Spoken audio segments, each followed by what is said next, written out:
if you'll be open for a quick discovery call with him. I'll be happy to send you an invite if you have some time.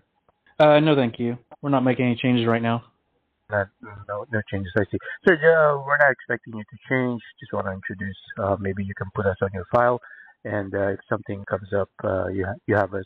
The objection of we are not making any changes right now is one of the most common objections. I actually put this objection on a list of the 4 most common objections that will come up again and again. If you simply have a game plan and a response prepared for these 4 objections, you will not only immediately improve your sales results, but you will make selling a lot easier. And in this video, I'm going to show you a few responses that you can use for all 4 of these objections. Now, if you follow your natural instinct, when a prospect says we're not making any changes right now, your natural instinct is to try to say something in that exact moment that overcomes that objection, to try to say something that changes them from not making any changes to wanting to make a change. And usually when we try to overcome the objection, we usually flip into product selling mode and try to change the prospect's mind by talking more about the product we sell and the great things that it does. And while that sounds logical, if you're a salesperson who has a product to sell, and if the prospect is saying that they're not interested, it would probably seem like the most sense to talk more about how great the product is. But the problem with that is that when you do that, you increase how much you look like a salesperson who's trying to sell something. And that is most likely to increase the prospect's guardedness and make them more firm in their position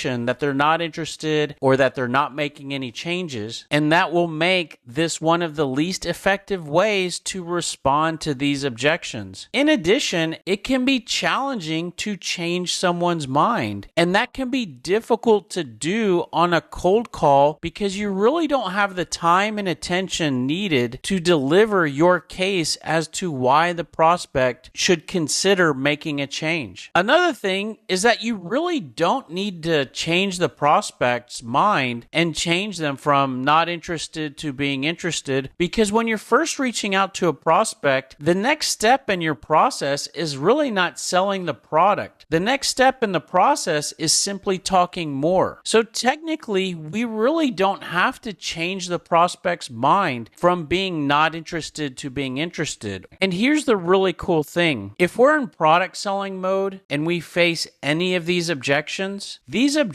are actually valid reasons for the call to end and for everything to stop. If we're trying to get the prospect to talk to us about buying our product and they are not making any changes today, that is a valid reason for everything to stop and for the call to end. But watch this. If we simply change our goal from trying to sell the product and focus more on simply having a conversation, these objections actually become invalid. If the prospect is already using something today and they're not making changes with what they're doing or using today, that is not a valid reason to not have a conversation, because we are not trying to get them to change anything today. What we want to do is we want to have a conversation. That way they can be prepared and more knowledgeable about who we are and how we can help, so that when the time does come down the road where they are thinking about making a change, they can know who we are. So by changing the goal that we're focused on from selling the product to selling the conversation, we can actually make these objections invalid, and that can make it easier for us to get around these objections. I recommend resisting that natural instinct to try to overcome the objection and instead focus on deflecting the objection. And with that, what we're trying to do is try to bounce off of the objection, keep the conversation going, stay in the game, and almost change the subject and find a better moment to try to close the prospect on the next step of our sales process. And we can deflect the objection by bouncing off of it and trying to go to different parts of our cold call script or different topics that we want to talk about about with this prospect. And so one area that we could deflect to is we could deflect actually to our close and focusing more on our sales process that we're trying to work the prospect through, which is trying to close the prospect on simply talking more and having a first conversation. And what that might look like is saying something like, hey, I understand, and I want you to know I'm not reaching out to you to try to sign you up or sell you anything today. We're just reaching out and trying to have a first conversation. I'd love to learn a little bit more about you, maybe share some information about us if it makes sense. That way, when you're ready to make a change down the road, you can know who we are and how we can help, and you can know what options are available to you. Another option that you have for deflecting these objections is to deflect to your pain questions. So the prospect says, we're not making any changes. Hey, I understand, and listen, I'm not reaching out to you today to try to sign you up or sell you anything.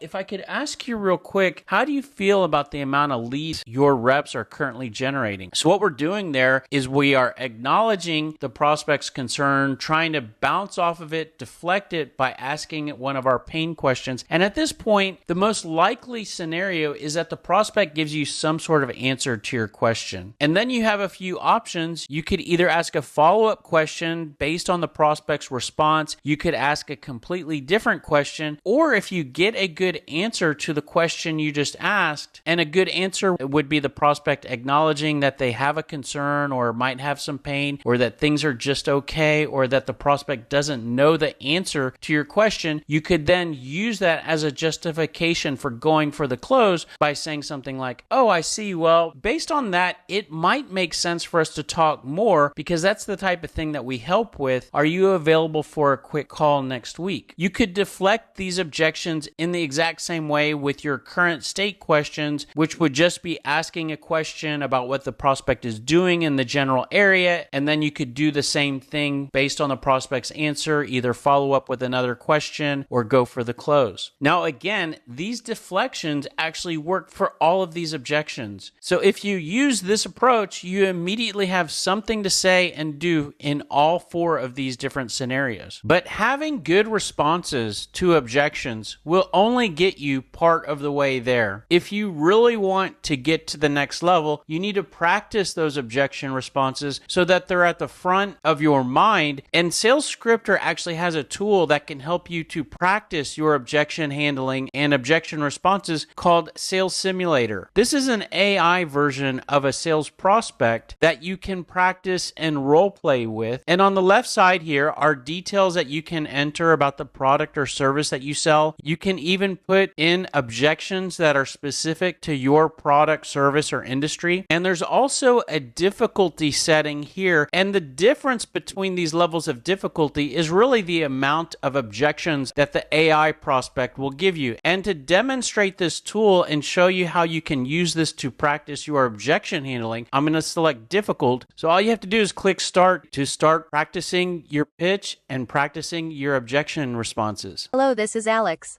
Hey, Alex, it's Michael Halper calling from Sales Scripter. How are you? I'm busy, Michael. What is this call about? A reason for the call is we work with businesses and help them to get their reps generating more leads. Is this a sales call? I'm really not interested right now. Hey, I understand. If I could ask you real quick, are you guys using any type of sales playbook or sales script today? We don't use sales scripts. We're fine with our current approach. Okay, how are you currently training your reps on what questions to ask? We have our own internal training process. It's working for us. Oh, I understand. And how concerned are you about your sales staff turnover rate? Can you just send me your information? I don't have time for this now. I can certainly do that. If I could ask you real quick so I know what to send you, are you guys doing cold outreach today? We already have a system in place for cold outreach. No changes needed. And the great thing is that if you want to try our sales simulator and practice your pitch and your objection responses, you can actually do that for free with our 7-day free trial. And I'll put a link in the description where you can check that out. And that is pretty much it. If you have questions or you want more information, the best place to go is salesscripter.com. Thanks for being here. Hope this was helpful, and we look forward to seeing you on the next video. Have a great day. Take care. Bye.